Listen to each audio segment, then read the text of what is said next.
Assalamualaikum warahmatullahi wabarakatuh. Bismillahirrahmanirrahim. Alhamdulillah, salatu wassalamu ala Rasulillah wa ala alihi wa sahbihi wa man walah. Asyhadu an la ilaha illallah wahdahu la syarika lah wa asyhadu anna Muhammadan abduhu wa rasuluh. Subhanaka la ilma lana illa ma 'allamtana innaka antal alimul hakim. Amma ba'd. Yang saya kasihi Tuan Nazir, Tuan Imam Ali Jatan Qasa Masjid, ikhwan wa akhwat rahimakumullah. Alhamdulillah, pada malam ini masuk malam yang ke-9, tak silap saya, 10.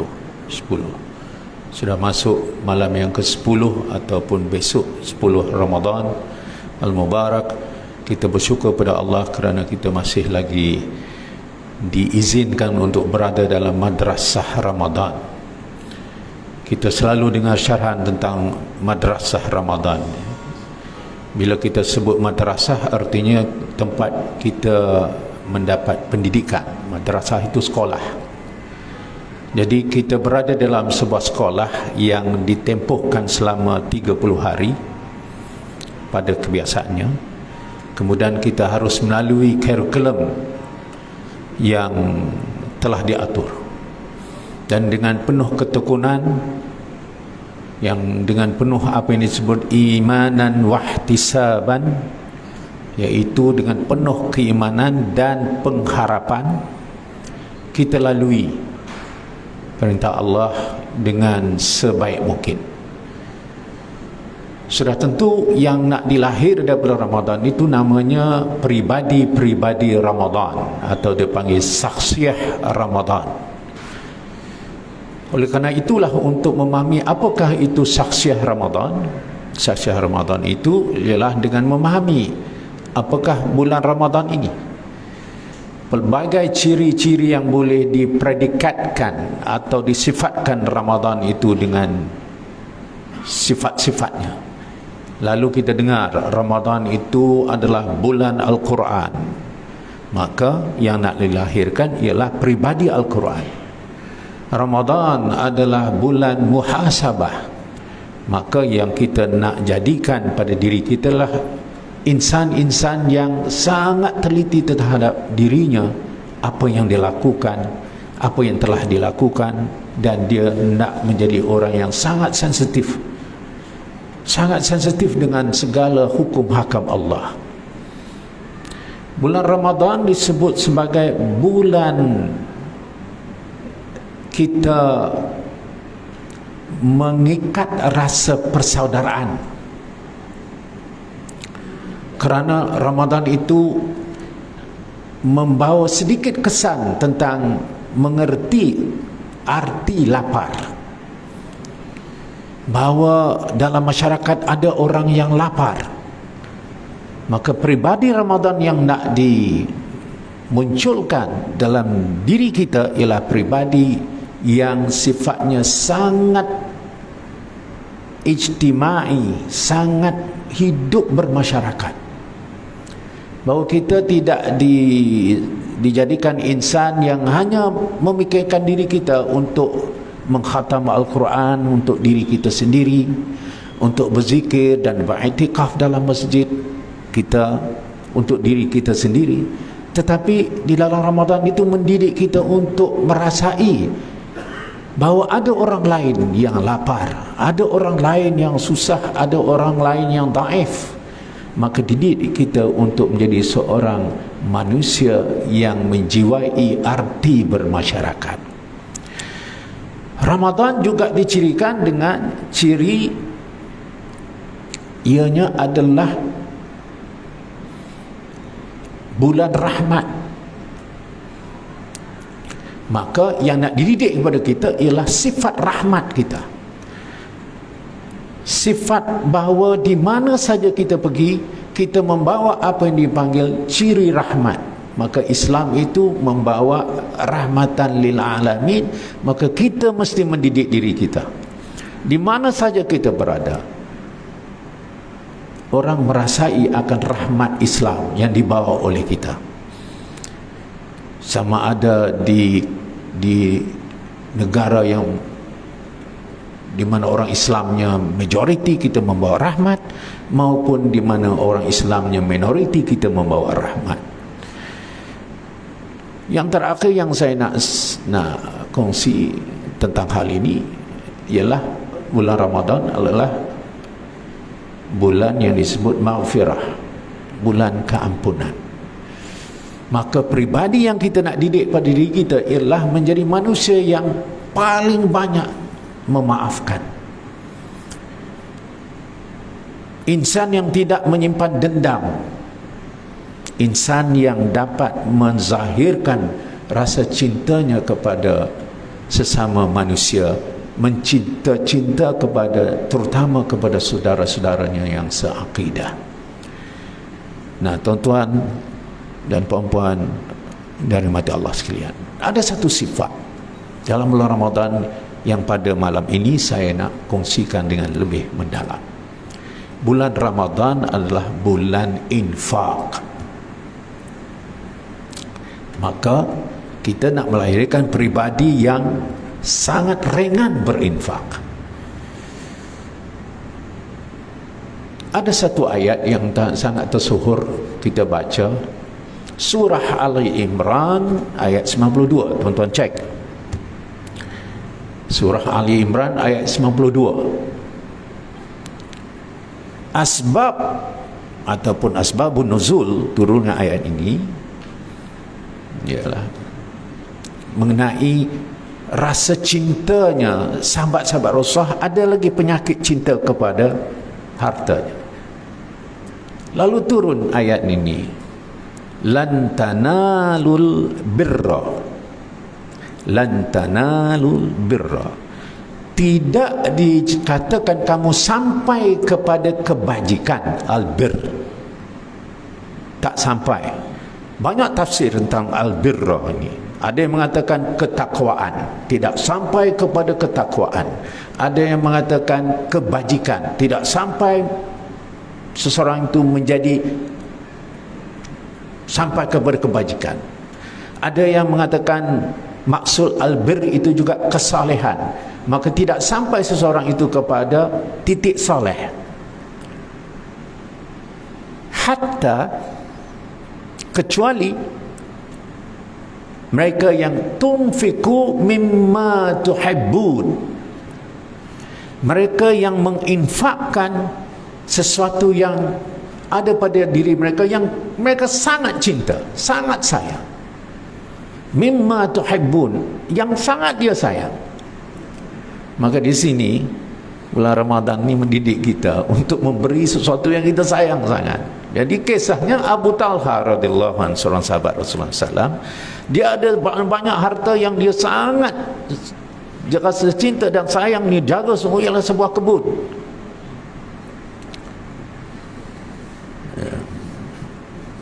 Dan diberi nama kepada kebun itu Biharya, iaitu satu tempat. Yang lain-lain dia tak jaga sangat. Tang kebun ini dia jaga sungguh-sungguh. Kan ada orang gila kebun kan tuan, kalau tak pergi kebun tu dia tak jadi. Tiap hari mesti ada di kebun. Buatlah apa saja dia, membersihnya ke, dia duduk di situ. Ada orang yang tertambat pada kebun ni, terutama kita yang duduk macam di Shah Alam ni. Ada harta yang nama kebun tu, teringat nak pergi kebun tu, kerat. Sayang kita pada kebun itu. Turun ayat ini, dia mendengar ayat ini, lan tanalul birra hatta tunfiqu mimma tuhibbun. Dia terus pergi jumpa Rasulullah SAW. Ya Rasulullah, kalau ayat ini begini maksudnya, maka aku serahkan semuanya kepada engkau untuk urusan agama. Serah semua. Satu kebun itu tuan-tuan. Bukannya dia serah separuh, bukannya seberah 3 suku, semua sekali. Kerana ayat ini, artinya sahabat-sahabat ini di dalam memberi respon kepada ayat Al-Quran itu sangat cepat. Kita ni nak tunggu kuliah berkali-kali nak bagi faham ni apa maksud infak ni. Panggil ustaz tu, panggil ustaz ni, hurai lagi, tapi tak masuk. Duk cinta sangatlah dia punya keretanya, duk sayang sangatlah rumahnya, duk sayang sangatlah gelangnya. Kan kita ni masing-masing kan, di rumah kita tu ada benda yang ni jangan usik, kononnya sentimental. Ini adalah daripada Tok Wan kita, jaga sungguh, cukup sayang. Kita ada penyakit itu, tuan-tuan. Padahal Allah memberitahu bahawa kamu jangan tertambat dengan sesuatu yang sifatnya akan memberatkan kamu untuk berbakti. Rasulullah SAW itu adalah manusia yang paling ringan bergerak di atas muka bumi, paling ringan. Maksudnya ialah dia tidak rasa berat untuk memberi, apatah lagi panggilan untuk jihad fisabilillah. Itu luar biasa Rasulullah SAW, sehingga sahabat-sahabat kelilingnya yang menjadi anak muridnya itu berlumba-lumba nak tiru Rasulullah SAW. Ambil satu peristiwa yang saya kutip, yang saya nak kongsi pada tuan-tuan tentang sifat Rasulullah berinfak di dalam bulan yang diberkati Ramadan ini. Sayyidina Umar bin Khattab menceritakan, pada satu hari ada seorang lelaki itu datang menemui Rasulullah untuk meminta-minta. Ini bulan Ramadan ni. Rasulullah tak bertanya, terus beri. Besoknya lelaki yang sama datang, minta lagi. Rasulullah tak tanya langsung, bagi. Hari yang tiga datang lagi, lelaki yang sama minta. Rasulullah tak bertanya, terus bagi. Kita tuan-tuan takat 2 kali boleh lah, takat ketiga kali kita tengok, kamu ni berdaftar atau tidak ni, dapat permit ke tidak ni, ya, Jabatan Agama bagi kamu permit tak minta ni. Kita akan tanya begitu kan? Tidaklah salah. Artinya sekarang ni ialah hidup penuh fitnah kan, banyak skandal, banyak scam, ya. Tadi kita dengar berita Adun pun kena scam oleh Macau Scam. Memang banyak penipuan sekarang. Jadi kita ni nak tanyalah, betul ke kamu ni? Jadi kenapa Rasulullah begitu ringan sangat, sampai ditegur oleh Sayyidina Umar? Mana sahabat berani nak tegur amalan Rasulullah? Sayyidina Umar tegur, ya Rasulullah, kenapa kamu pergi sampai macam ni? Berilah takat yang mampu. Ditegur oleh sahabat sendiri terhadap sifat Rasulullah ni. Lalu ada seorang sahabat lagi memberi pada Rasulullah, teruskan Rasulullah berinfak, tidak harus ada kekhawatiran terhadap kemiskinan. Mendengar itu Rasulullah SAW mengiyakan sahabat yang kedua tadi. Inilah yang diperintah oleh Allah kepada aku. Artinya kita memang dalam berinfak itu perlu, ya, mengutamakan kan, kita kata utamakan keluarga kita, kerabat kita dulu. Tapi amalan Rasulullah ini memberi kepada kita tentang jiwa infak, itu luar biasa tinggi. Satu hari Rasulullah balik ke rumah dalam keadaan pucat. Ummu Salamah, istrinya, sangat khawatir. Kenapa Rasulullah pucat? Apakah dia sakit? Rasulullah kata tidak. Jadi kenapa jadi begitu? Aku teringat tadi bahawa di rumah ada 7 dirham yang terletak di rumah itu yang belum diinfak. Tuan-tuan, 7 dirham, bukannya 7 juta, bukan 700 juta, 7 dirham. Rasulullah jadi pucat. Demikian juga berlaku kepada Siti Aisyah radhiyallahu anha. Rasulullah sampai pengsan. Ditanya, kenapa kamu dengan keadaan begitu ya Rasulullah? Begitu juga dia kata ada 7 dirham di rumah yang belum diinfak. Segera kamu infakkan. Setelah Rasulullah sedar balik, Rasulullah tanya Aisyah, sudah diinfak tidak? Rasulullah tak sempat, sibuk. Dengan merah padam Rasulullah mengatakan, bagaimana Muhammad nak jawab kepada Allah kalau dia mati sekarang? Artinya aku nak jawab kepada Allah macam mana ni? 7 dirham yang patut diinfakkan aku tak infak, aku nak jawab macam mana kepada Allah? Demikian Sayyidina Utsman ibn Affan radhiyallahu dan juga Abdurrahman bin Auf radhiyallahu anhu. mendengar tentang ayat-ayat infak, terutama infak untuk mempertahankan agama, pertahankan umat Islam, tak tunggu lama tuan-tuan. Bukan dia sedikit yang beri. Dalam fundraising peperangan Tabuk, ada fundraising Rasulullah buat. Kita nak hantar tentera, kita perlu dana, Rasulullah SAW lancarkan. Sayyidina Osman bin Affan radhiyallahu an terus mengatakan, Rasulullah, aku berikan 900 unta dan 100 ekor kuda. Orang tanya kepada Osman, jadi tinggal kat hang berapa ni? Dia kata, tak ada apa, aku bagi semua. Itu pun membiayai 1/3 daripada keperluan untuk medan Tabuk. 1/3 fund yang diperlukan datang daripada Sayyidina Osman. Demikian Abdul Rahman bin Auf. Tuan-tuan, yang saya berikan secebis 1-2 kisah real terhadap respon sahabat mengenai menginfakkan harta kita itu. Kita jumpa lagi ransangan dan juga motivasi Al-Quran. Kita ni kena dimotivasi betul. Allah pun tahu, dia mencipta kita ni, dia tahu. Dia sebut bidadari syurga, dia sebut jannatu tajri min tahtihal anhar. Itu pancing tu. Pasal susah nak tarik jiwa orang kita ni kepada perintah Allah. Lalu Allah pun tahu, dia main psikologi itu, psikologi jannatu tajri min tahtihal anhar. Saya bawa balik daripada Kashmir, saya tengok landscape di Kashmir itu luar biasa. Saya kata, kalau Allah menitipkan syurga di dunia sekarang, nak lihat syurga itu, pergi ke Kashmir. Jannatu tajri min tahtihal anhar. Saya kata, macam ini pun tu cantik tuan-tuan. Ayat surah Al-Baqarah ayat 261 itu yang jarang-jarang kita dengar bacaan, tapi ustaz-ustaz ada mengupasnya. Masalul ladzina yunfiqu amwalahum fi sabilillah kamasali habbatin batat sab'a sanabil fi kulli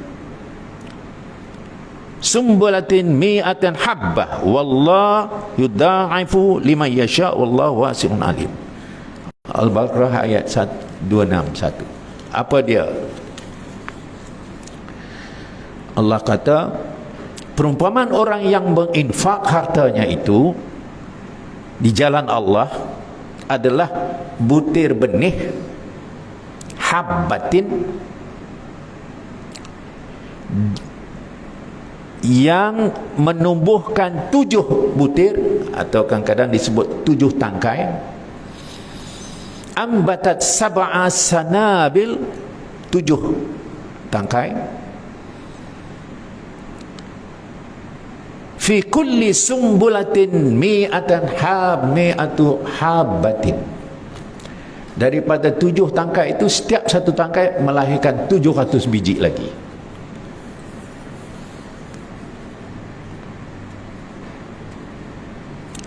Tuan-tuan, Allah ni nak bagi kita ni matematik yang kita tak berapa nak. Ada 2 ilmu di sini. Satu ilmu pertanian, tanam, dan dikaji macam mana dia boleh berkembang. Jadi menjadi kajian kepada ahli-ahli saintis tentang benih. Tapi satu lagi matematik yang diajari Allah. Daripada 1 jadi 7, 7 jadi 700. Matematik ni sangat sukar kita nak faham. Demikian kita nak akan insya-Allah mengendap-endap untuk dapat Lailatul Qadar. Ya, 1 malam sama 1000 bulan. Itu matematik kita tak faham. Tapi Allah nak pancing. Maka di sinilah tuan-tuan dan puan, saya nak berkongsi pada malam ini bahawa infak yang Allah beri jaminan, kamu jangan risau, takkan jadi miskin kalau kita infak. Malaysia ini akan selamat ekonominya yang sekarang ni macam bermasalah, akan selamat kalau kita menggunakan apa yang saya panggil Ramadanomics, iaitu ekonomi Ramadan. Apa di antara ekonomi Ramadan? Infak. Lalu saya faham itu bila saya jumpa Erdogan empat mata, kerana dia menjemput saya ke Istanbul. Tayyip Erdogan, Presiden Turki. Saya mengatakan, "Sir, how do you attend to 3 million refugees of Syria and you spend almost $300 million to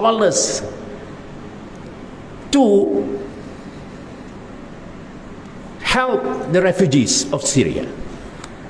$300 million US dollar, itu sama dengan berapa? Hampir-hampir dekat 700 juta duit kita keluar untuk membantu pelarian.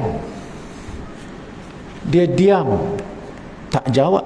Agak lama kemudian dia beritahu kepada saya, "Brother, for every 1 lira," kan duit Turki itu lira kan, "for every 1 lira we spent to help our brothers who are suffering,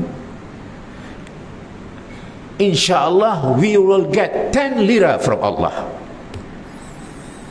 InsyaAllah Allah akan balas dengan 10 lira. Saya pun kata, ini baru kita nak dengar pemimpin yang macam ni, tuan-tuan. Dia tak fikir banyak. Europe ni sangat tak suka dengan Turki ni. Turki ni kuat, tuan-tuan, antara negara Islam yang bina senjata sendiri selepas Iran, Pakistan, ialah Turki. Macam mana dia boleh bina itu? Sebab keyakinan terhadap apa yang Allah jamin. Kita tak berani, tuan-tuan. Ada 30 ribu pelarian Rohingya ada di Malaysia. Ada lebih kurang dekat 3,000 pelarian Syria datang ke Malaysia. Ada dekat hampir-hampir dalam 300 orang Palestin berada di sini, muhajirin. Belum masuk lagi orang Yaman yang lari ke sini. Apa perasaan kita sekarang? Banyak daripada kita ialah muhajirin yang datang itu kita rasa macam membebankan kita, menyusahkan kita. Lalu kita tidak welcome dia orang kan. Dulu kita tengok masa vaksin, kan ada orang yang dia, puak-puak ni dia marah-marah untuk beratur. Dia orang tu memang orang yang ada yang tak ada kerja, yang susah lah, tapi dilayan macam binatang. Sebab itu Allah memberikan tanda, kenapa kamu tidak boleh resolve kamu punya problem di negara ini? Karena kita tidak punya sikap sebagaimana yang dituntut oleh Islam kepada kita terhadap saudara-saudara kita. Kita tidak ada sikap itu. Kita prasangka, kita curiga, kita marah. Akhirnya Allah memberikan isyarat. Mana terbayang kita, Shah Alam boleh tenggelam. Ya, itu baru sedikit. Begitu banyak bala. Dan bila datang pandemik, 2 tahun kita merana, baru kita sadar betapa tanda alamat-alamat bahawa kamu akan merasai kepedihan kerana kamu tidak bersikap seperti yang sepatutnya. Baik, tuan-tuan, saya menjelajah banyak tempat dan saya mengumpul maklumat-maklumat ini. Saya 57 negara yang OIC ni saya sampai semua. Tuan-tuan, top countries yang berhadapan dengan kebuluran,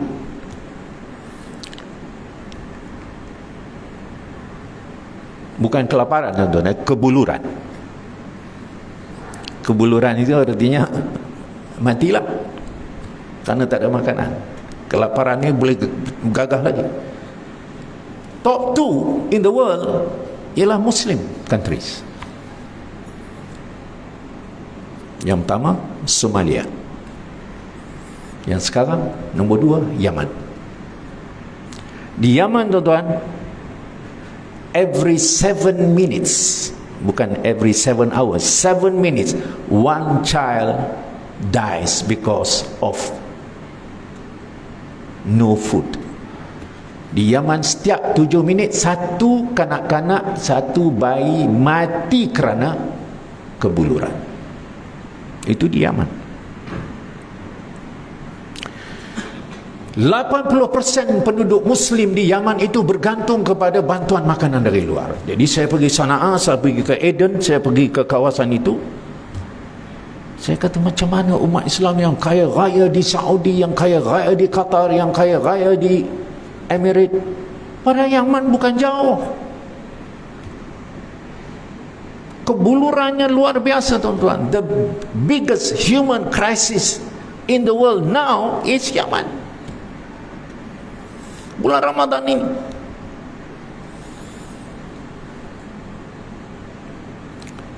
Kita saling membunuh. Orang Islam sesama orang Islam lebih banyak membunuh daripada orang kafir bunuh orang Islam. 1995 Serbia Croatia bunuh orang Islam 200,000. Xinjiang China dulu pernah ada dekat 40 juta orang Islam, sekarang tinggal 10 juta. Masjid dulu ada 29,000, mereka musnahkan 16,000 masjid di China. Parti Komunis China. Di Myanmar ada satu kawasan namanya Arakan, itulah negara Islam asalnya. Burma ambil, tukar nama Rakhine, bunuh orang Rohingya. Berapa orang dia bunuh? Dulu ada 4 juta, sekarang yang tinggal di Arakan tak sampai 1,000, tak sampai 3,000 orang. Asal 4 juta dibunuh, dihalau, diseksa, dirogol, dicincang, dibakar. Di Kashmir dulu ada 20 juta Muslim Kashmir di Kashmir, sekarang tinggal 11 juta. Kashmir pecah 4. Satu namanya Ladakh, itu ditawan oleh China. Satu lagi kawasan ditawan oleh India. Satu lagi kawasan dia panggil Azad Jammu Kashmir, iaitu Kashmir yang dibebaskan, dan mereka dapat bantuan banyak dari Pakistan. Kemudian itu Kashmir Gilgit Baluchistan, 4. 70%-nya adalah Muslim. Bila India masuk pada tahun 1947, dia bawa 150,000 tentera, dia bunuh 600,000 orang Kashmir dalam tempoh 6 hari. Lebih parah daripada Palestin, tuan-tuan. Palestin, Israel lahir 1948, Kashmir 1947. Jadi dengan statistik ini saya nak beri. Itu belum lagi kita bincang tentang Palestin yang sekarang tinggal Gaza dan juga West Bank, ya tuan-tuan. Gaza itu the biggest open prison in the world. Mereka tak boleh keluar melalui darat, tak boleh keluar melalui udara, tak boleh keluar melalui lautan. Sudah berapa? Dekat 10 tahun dah kena sekat. Kena apa yang dipanggil blockade. Di sekitar tu Arab belaka 200 juta. Gaza tak boleh diselamatkan. Di tengah-tengah itu ada West Bank. Di West Bank ada Baitul Maqdis. Di dalam Baitul Maqdis ada Masjid Al-Aqsa. Sampai hari ini, sejak 1967 sampai hari ini, kita tak boleh bebaskan Masjid Al-Aqsa. Jadi tuan-tuan, kalau semua statistik ini saya beri, kenapa kita ini berat untuk berinfak? Mengenangkan bahawa ada saudara kita lapar, ada saudara kita yang dizalimi. Saya kutip hadis terpilih tentang Masjid Al-Aqsa. Ya, kita ni masjid kan kita selesa, ikon, kapet pembaik, tetapi itu tidak sampai kesempurnaan, tuan-tuan. Selagi Masjid Al-Aqsa tidak dibebaskan dari pencengkaman Zionis Israel, masjid kita ni kena jawab kepada Allah. Apa yang kamu bagi kepada Masjid Al-Aqsa ni? Masjid Al-Aqsa ni kiblat kita yang pertama. Masjid itu adalah Masjid Isra Mi'raj. Masjid itu Rasulullah menjadi imam. kepada 124,000 para anbiya, masjid itu adalah masjid di mana Rasulullah mengatakan masjid ketiga termulia yang mesti kamu ziarah. Tapi bila masjid itu sedang dicengkam, sedang dikepung, sedang diperlakukan, dihina, kita tak kisah, kita kata jaga masjid kita sudahlah. Ada sebuah buku namanya Bumi yang Diberkati. Ini sahabat saya Dr. Fauzi Zakaria. Dia buat tesis dia, kemudian saya kata terbitkan sebagai buku yang mudah dibaca. Di sini saya rasa bukunya sangat baik untuk tuan-tuan miliki. Kerana dia dispute tuntutan Yahudi terhadap bumi Palestin. Mereka kata siapa yang kritik Israel itu bermakna antisemitik. Di Eropah ada undang-undang, siapa kritik Israel boleh masuk penjara kerana disebut antisemitik. Antisemitik maknanya orang Yahudi mendakwa bumi itu bumi dijanji untuk kami, sebab itu kami ambil alih Palestin pasal dijanji. Nah, hujah itu disanggah oleh buku ini. Sangat penting untuk kita baca, kita dalami sejarahnya. Tapi dengan tidak cukup dengan itu, saya telah menulis satu buku. Nampaknya buku tu tak dibawa, mengenai Israel, pengaruh Israel di Nusantara Melayu, ya. Orang tak tahu macam mana Israel sedang mengepung kita. Ada kedutaan Israel di mana? Di Yangon, di Bangkok, di Manila, di Singapura. Mereka sedang kepung, tuan. Banyak benda yang sedang berlaku kita tak tahu. Dulu dia lintas udara kita, kemudian dia hantar 2 orang ejen dia bunuh orang Palestin di Jalan Gombak. Kemudian dia asak kita untuk normalisasi dengan Israel, untuk iktiraf Israel. Semua ini agenda ni sedang berlaku. Jadi kalau kita tidak sungguh-sungguh memahaminya, kita akan berhadapan masalah dalam beberapa tempoh lagi. Saya tulis satu buku lagi mengenai Uyghur. Kita dengar je masalah orang Islam Uyghur ini. Dia orang tak boleh berpuasa sekarang, tuan-tuan. Saya cek sekali lagi. Saya pernah buat demonstrasi depan kedutaan China. Kenapa orang-orang Islam tak dibenar berpuasa? Tahun ini saya tanya lagi, saya call lagi. Dia kata benar, kami tak dibenarkan puasa. Terutama pegawai kerajaan yang Muslim kerja dengan kerajaan China Komunis.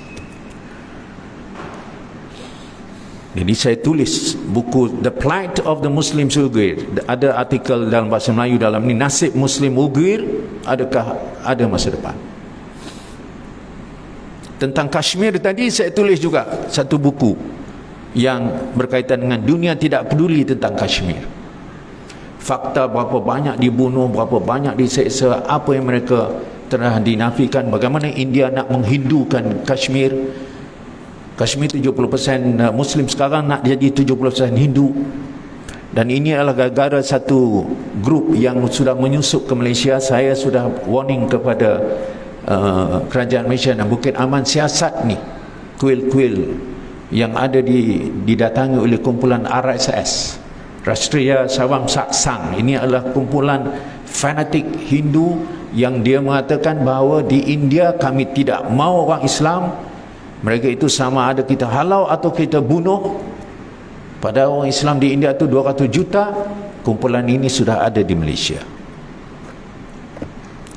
Dengan beberapa maklumat ini, maka saya telah lancarkan satu projek terutama tentang Masjid Al-Aqsa. Jadi saya nak selesaikan lebih daripada setengah jam. Sebenarnya nak setengah jam ya. Saya setiap Ramadan saya ke Masjid Al-Aqsa. Tapi sudah 2 tahun saya tak dapat pergi.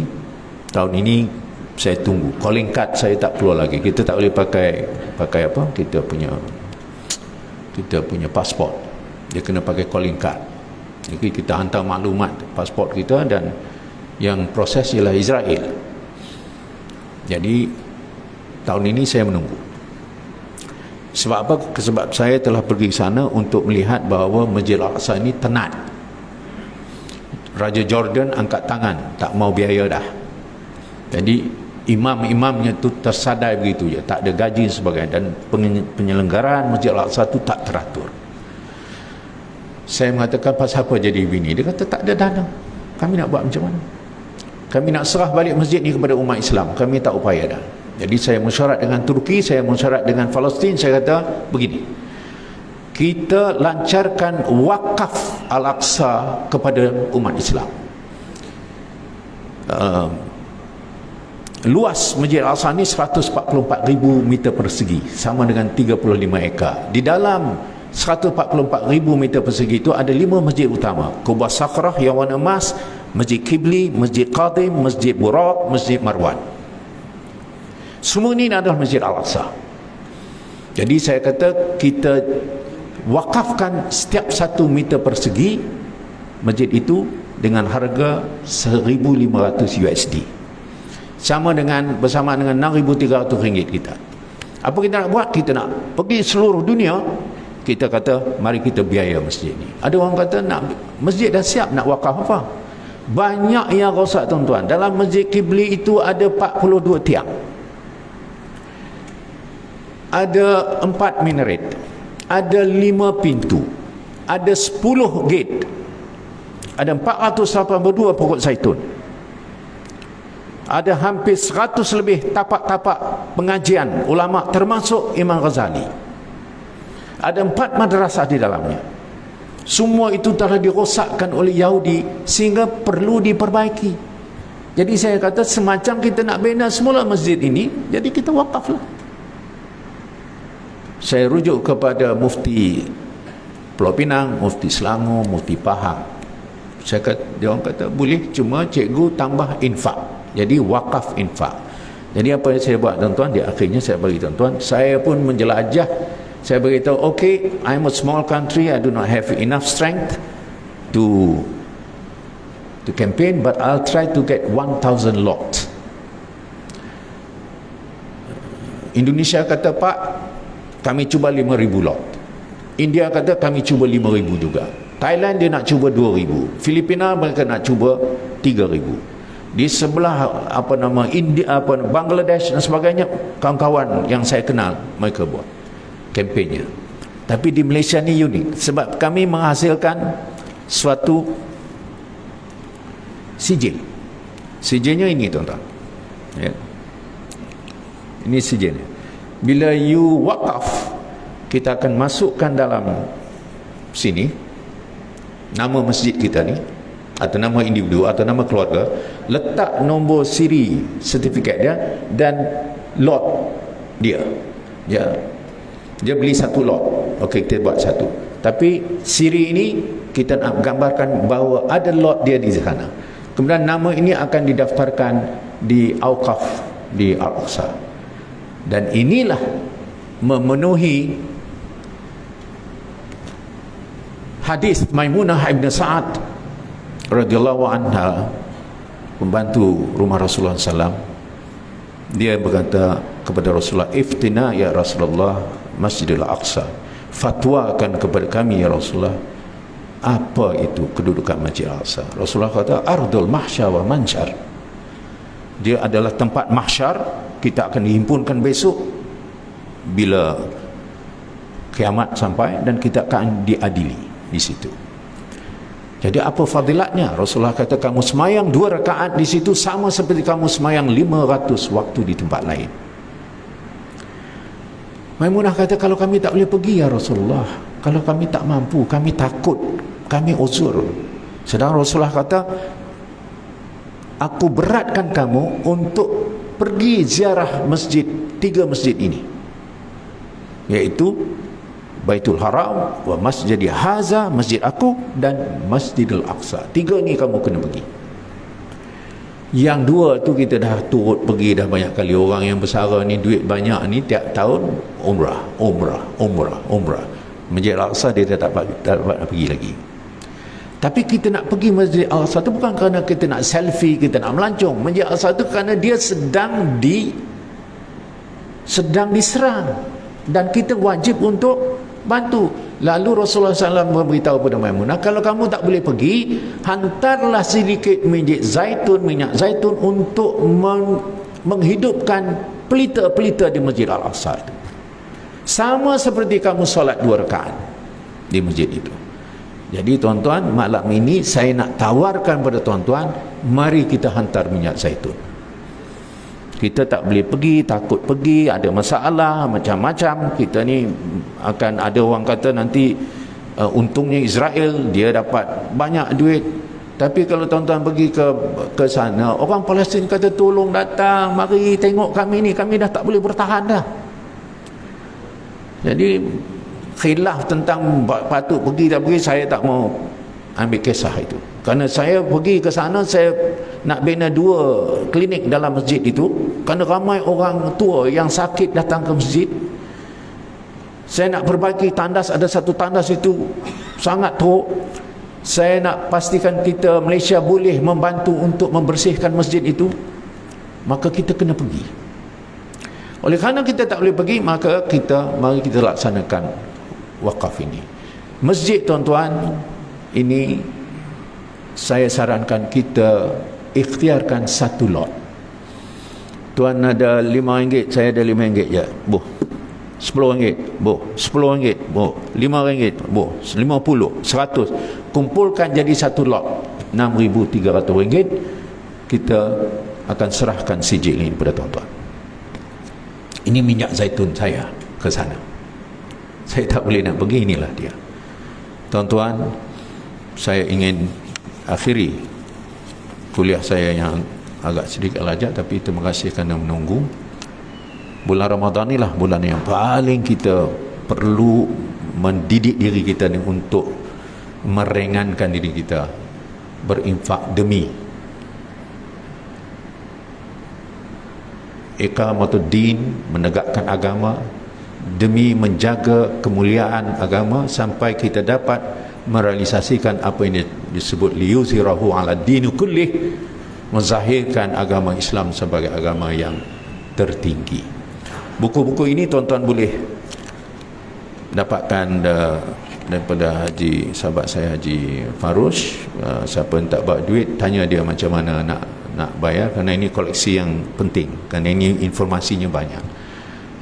Tabung tuan-tuan nak serah, insya-Allah saya terima amanahnya. 15 hari bulan Ramadan kita akan hantar bantuan ke Masjid Al-Aqsa untuk banyak projek untuk kita membiaya madrasah di sana, membiaya klinik, membiaya iftar orang-orang miskin dalam masjid. Jadi pada malam ini supaya tuan-tuan tidak terlepas peluang, kita ada lagi 20 hari. Setiap saat itu sangat berharga pada bulan Ramadan. Ya. Jadi ambil peluang ini, mudah-mudahan Allah memberi kekuatan kepada kita. Sekian, terima kasih di atas perhatian. Moga-moga dapat kita bertemu lagi. Aku liqauli hadza wa astaghfirullahalazim li wa lakum wa akhiru da'wana alhamdulillahi rabbil alamin. Wabillahi taufiq wal hidayah. Assalamualaikum warahmatullahi wabarakatuh.